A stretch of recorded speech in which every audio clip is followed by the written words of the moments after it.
પુષ્ટિ સંહિતા ભાગ 2 પાના નંબર 54, 55 અને 56। એક દિવસ ઠાકોરજી વંથલીમાં પધાર્યા છે ભોજા પટેલને ત્યાં, અને ત્યાંથી રવજીભાઈના મનમનોરથ પૂર્ણ કરવા ગોપાલાલજી લાલજી બાવા સહિત તેમના ઘરે પધારે છે। રવજીભાઈના ઘરે વિશાળ જગ્યા હતી। આપશ્રીને બિરાજવા માટે સુંદર બેઠક બિછાવી છે। ત્યાં આપશ્રી એટલે કે ગોપાલાલજી તથા લાલબાવા ગોપેન્દ્રલાલજી બિરાજ્યા છે।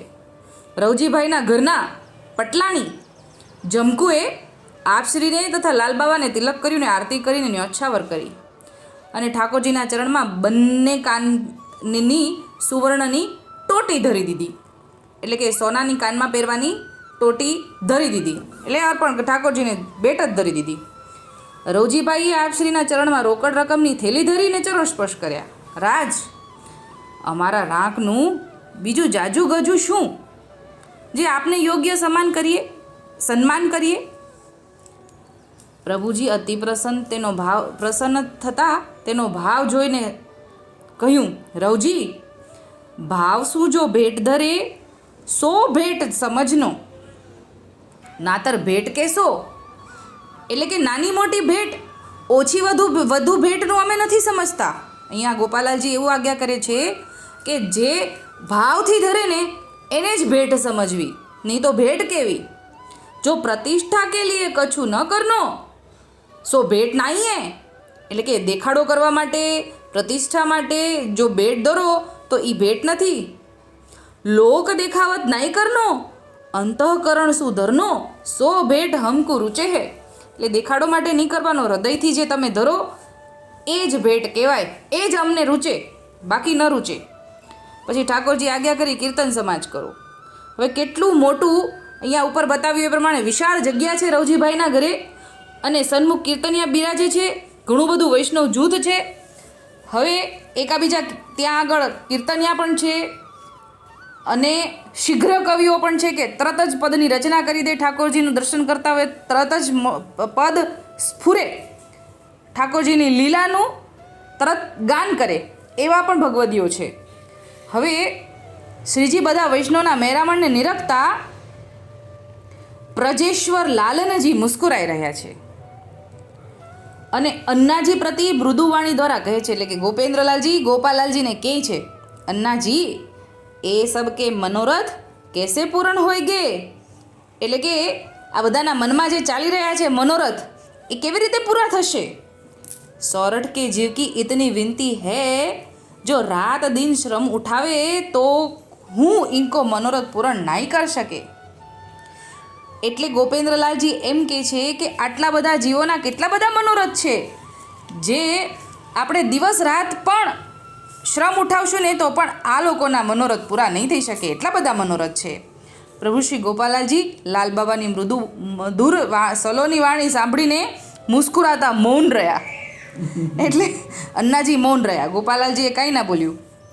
થોડી વાર રહીને કહ્યું, લાલ, સમાજ કે આનંદ કતોહલ તો દેખો કેસો હોઈ રહ્યો હે, જો ત્રિભુવન મેં નહીં એસો હે, એટલે જે કીર્તનિયા થઈ રહ્યા છે, કીર્તનિયા ગાઈ રહ્યા છે કીર્તન, એનો આનંદ તો જો ત્રિભુવનમાં ક્યાંય નથી। હવે ત્યારે પ્રભુજીની પ્રગટ પ્રમાણ અને પ્રમેય લીલાના સ્વરૂપનો અનુભવ થતાં પદની રચના કરી રામદાસે, અને અહો જયતી રાય ગોપાલ રાર રસાલ લાલન એ પદની ત્યાં આગળ રચના થઈ। હવે એ વખતે ઠાકોરજીના નિખમનીમાંથી જળહળતો અલૌકિક દિવ્ય તેજપુંજ પ્રગટ થયો। સર્વ સમાજ આ દિવ્ય લીલાનું પ્રગટ દર્શન કરતા આશ્ચર્યચકિત થયો અને સર્વજન ચકોર દ્રષ્ટિએ શ્રીજીના સ્વરૂપને નિહાળવા લાગ્યો।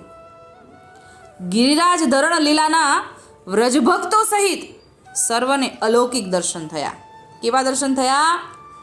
ઠાકોરજીએ ગિરિરાજ ધારણ કરેલો છે અને નીચે વ્રજભક્તો પણ છે, આખું વ્રજ દેખાઈ રહ્યું છે, જે સારસ્વત કલ્પમાં જે લીલા થઈ છે એ આબેહૂબ દર્શન થયા।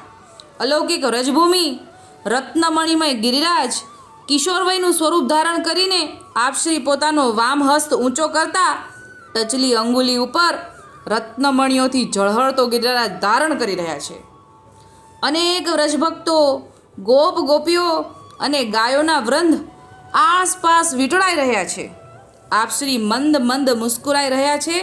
એવું અલૌકિક દર્શન સર્વ સમાજને એક ઘટિકા સુધી એક સમાન થયું, એટલે કે બધાને એક સરખું 24 મિનિટ સુધી થયું. કવિ લખે છે કે એક સમયે વંથળી ગામે બહુનાયક સુખ દીનો, વે સબે એક ભાત પોખી તબ સબકો મન લીનો. એટલે આ દર્શન થયું, બધાને એક સરખું થયું. લીલાનું દર્શન કરતા રામદાસ દેહ અનુસંધાન રહિત થઈ ગયા. તેનું મન તે લીલા રસમાં મગ્ન થઈ ગયું. રામદાસની અવસ્થા જોતા લાલબાવા એટલે કે ગોપેન્દ્રલાલજી કહે છે, અરે રામદાસ, तुमने रसाल लालन कह के गायो तो तेरो मन ए रस को प्राप्त भयो, अब स्वस्थ हो. એટલે જ્યારે રામદાસ આ પદ બોલે છે અને રસાળ લાલનનું શબ્દ વાપરે છે, ત્યારે જ તે તારી અંદર લીલાના રસથી તારું મન ભરાઈ ગયું છે, હવે સ્વસ્થ થા. એવું લાલબાવા રામદાસને સમજાવે છે. આ પદ સાંભળી આપ શ્રી રામદાસ ઉપર અતિ પ્રસન્ન થાય છે. કહે છે, રામદાસ તેરો ભાવ તો લાલબાવા પે અતુલનીય હે. લાલબાવા મુસ્કુરાઈને કહે છે, અરે જીવનદાસ, તેરી કલા કો કુછ પ્રગટ કરકે દિખા. એટલે ત્યાં જીવનદાસ પણ બિરાજે છે ને જીવનદાસને કહે છે કે તું પણ કંઈક ગા.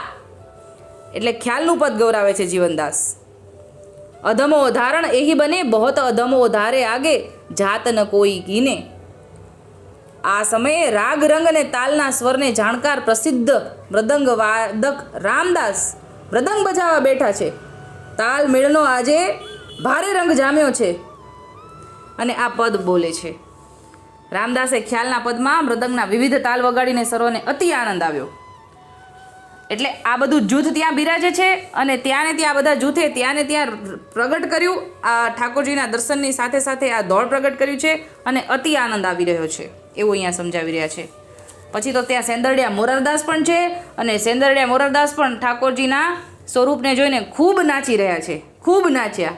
લાલબાવાએ તેમને ચરવી તોગાર આપ્યો અને ઠાકોરજી ખુદ પ્રસન્ન થાય છે ને કહે છે કે લાલા, તેનો તો તેરી સેવક સૃષ્ટિ કો સુકાની પદ દે દિયો, બોલો બોલ કી દિયો, એસે હી આગે હોઈ ગો. મોરારદાસ, સેંદરડિયાવાળા મોરારદાસ ઠાકોરજીના ચરણારવિંદમાં પડી જાય છે. નાથ, દીનદાસ જાણીને રાખશો. આપણે આજે આ નાની વાતમાં આપણે લીધું કે ઠાકોરજીએ નિખમણીમાંથી ઝળહળતું ગિરિરાજજી ધારણ કરીને દર્શન આપ્યા છે બધાને. આજે આટલું જ બોલીને મારી નાની વાતને વિરામ આપું છું. બોલ શ્રી ગોપાલ લાલ કી જય.